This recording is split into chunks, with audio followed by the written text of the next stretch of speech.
360 member assembly के होते हुए 25 लोगों से बिल पास करवाना, ये बिल जहां से आया है ना, हम उसी बिल में डाल। कालों को बड़ी फिक्र लग गई है कि बिल पास हो रहा है, तो मैंने कहा क्यों क्यों गाली का जवाब तुम चाहते हो, गाली देना चाहते हो? कि लेकिन नहीं देना चाहते। तो मैंने कहा जब नहीं देना चाहते तो बिल पास हो रहा है तो तेरे नाम पर थोड़ी हो रहा है। वो एक बहुत छोटी सी मुर्गी है, वो कभी कभार बोलती है। एक मुर्गी है काली सी, वो कभी कभार बोलती है। यूं तो वो सुलह कुलियत का सौदा बेच रहा होता है, बहुत स्मार्ट बन रहा होता है तारिक जमील की तरह, शहंशाह नकवी, कि हम बहुत सबको लेकर चलना चाहते हैं। लेकिन सुनियों को होश आना चाहिए कि इनसे मोहब्बत किसी सूरत में जायज नहीं है जो बयानात इनके इस वक्त चल रहे हैं। तो जो है, मैं लिबरल लोगों को कहना चाहता हूं, जो तुम मॉडल बनाकर उसको मुल्ला बनाकर पेश कर रहे थे कि जनाब ये बड़े शरीफ हैं, मैंने कहा ये कमीना मुनाफिक है, ये शहद दिखाकर जहर पिला रहा है। अगर एक बिल पास हो रहा है एक इज्जतदार लोगों के लिए कि अहले बैत को कोई गाली देगा तो उसको सजा है, सहाबा को गाली देगा सजा है। ओ भाई, तो जो गाली दे रहा है वो शरीफ आदमी होगा, सजा कोई तेरे को तो नहीं दी जा रही ना, जो गाली दे रहे हैं उसको दी जा रही है। तुम धरना दे रहे हो, काम कर रहे हो, इसका मतलब क्या है कि तुम नबी पाक की निस्बत वालों को गाली देने वाले हो। तो जो गाली देने वाला चूड़ा होगा, उस हबीस के लिए सुन्नी कैसे दिल में मोहब्बत रखेगा? उसका अली अली करना क्या काम आएगा? उसका इमाम हुसैन कहना क्या काम आएगा? कि करबला का जिक्र इसलिए करते हो कि तुम किसी को गाली दो। एक आम आदमी को गाली देना फिस्क है, एक आम आदमी को गाली देना बुरी बात है, एक आम आदमी को गाली देना इज्जत से आरी होने की दलील है। तो रसूलुल्लाह के कानून बना है ना, एक कानून, एक बिल पास हुआ है। तवज्जो है आपकी? जाग रहे हो? सुनियो, और टाइट रहना, इंशाल्लाह तुम्हें भी निकलना पड़ेगा। गुलाम है रसूल के। वो पहले कह रहा था चहलुम में लाएंगे, बरसी में लाएंगे, मैंने कहा कहीं पर भी ले आ, कहीं पर भी ले आ, कुछ नहीं होता। कोई बदमाशी की चीज नहीं है ना, हम कोई बदमाश है। लेकिन कहना चाहते हैं, हुकाम बाला को कहना चाहते हैं, जिनसीस को कहना चाहते हैं कि फितना हमेशा ये सुअर करते हैं, इनको देख लो अच्छी तरह से कि ये क्या कर रहे हैं। मुल्क एक निजाम पर चल रहा है। कहते हैं साहबा वाला जो बिल पास हुआ है इसको हम पास नहीं होने देंगे। तो मैंने कहा जनाब ये तो बुजुर्गों की इज्जत के बारे में। मैंने कहा आप गाली देते हैं साहबा को? कि लेकिन नहीं।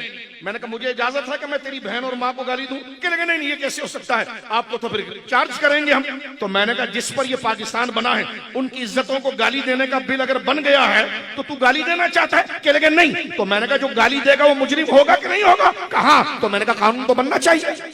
अब अगर कानून नहीं बनेगा तो गली गली कत्ल गारतगिरी होगी। कानून होगा तो एक मसला चार्ज तो हो जाएगा ना। एफआईआर कट गई तो उसके जज्बात तो फिर अलग बात है कि साकिब निसार जैसे मलऊन अंग्रेजों की रोटी और उनकी गिलाजत खाकर उस आसिया को छोड़ दे, लेकिन कौम एक हक तो अदा कर देगी कि या अल्लाह हमारे बस में इतना ही था कि हमने जाकर एसएचओ के पास एफआईआर कटा दी। हमारा ये काम नहीं था किसी को फांसी देना, हमारे बस में ये नहीं था किसी की गर्दन काटना, हमारे बस में नहीं था कि किसी को पकड़ना, ये तो इनका काम था। कम से कम इंदल्लाह, अल्लाह के करीब एक बंदा उसको गिरफ्तार करवाकर या उसकी एफआईआर जो मुजरिम है, मुलजिम नहीं, जो मुजरिम है उसकी एफआईआर कटवाकर बरीउज़्ज़मा हो जाए तो ये काम जमहूरियत और हया के मुताबिक है के खिलाफ है।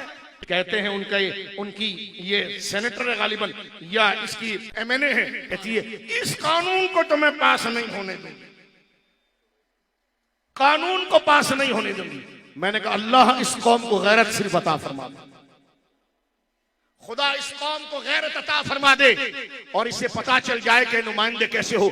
मैं तुमसे कहता हूं तुम्हारे फेसबुक पर इनकी डीपी तो दरकिनार, मुसलमानों शैतान की तरह नफरत करना इनसे, क्योंकि जो अल्लाह के मुकाबले पर आए वो शैतान होता है।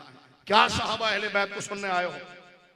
ये किरदार उनका होना चाहिए। ये कहना कि ये कानून को हम पास नहीं होने देंगे, तो मैंने कहा इसका फिर ये तो कानून उसके लिए है ना कि जो गाली दे, तो इसका मतलब क्या कि आप गाली देना चाहते हैं? कि लेकिन नहीं। तो मैंने कहा पास होने दो फिर। यानी लॉजिक हमें नहीं समझ में आ रही। तवज्जो है आपकी? लॉजिक नहीं समझ में आ रही कि पास होने दो फिर। तवज्जो है आपकी? लिहाजा इस मुल्क को अगर फिर कबालियत से बचाना है तो खत्म नबूवत का कानून, अहले बैत की इज्जत का कानून, सहाबा की इज्जत का कानून, ये कानून होना चाहिए ताकि खुदा न खुदा न करे अगर कोई इसमें मुजरिम होता है तो एक शहरी बराह रास्त उसके साथ कुछ ना करे, उसको चार्ज करा दे थाने में और उसका अपना फरीजा अदा हो जाए अल्लाह के नजदीक कि मैंने चार्ज करा दिया था। अब SHO जाने, SSP जाने, DIG जाने, जज जाने, या अल्लाह मैं इससे बरी जिम्मा हो चुका हूं कि मैंने उसको चार्ज करा दिया था। लेकिन अगर चार्ज करने वाला कानूनी नहीं होगा तो गली कूचों के अंदर एक अजाब होगा। खुदा उस नहुसत से मेरे पाकिस्तान को बचाए। बोलो आमीन।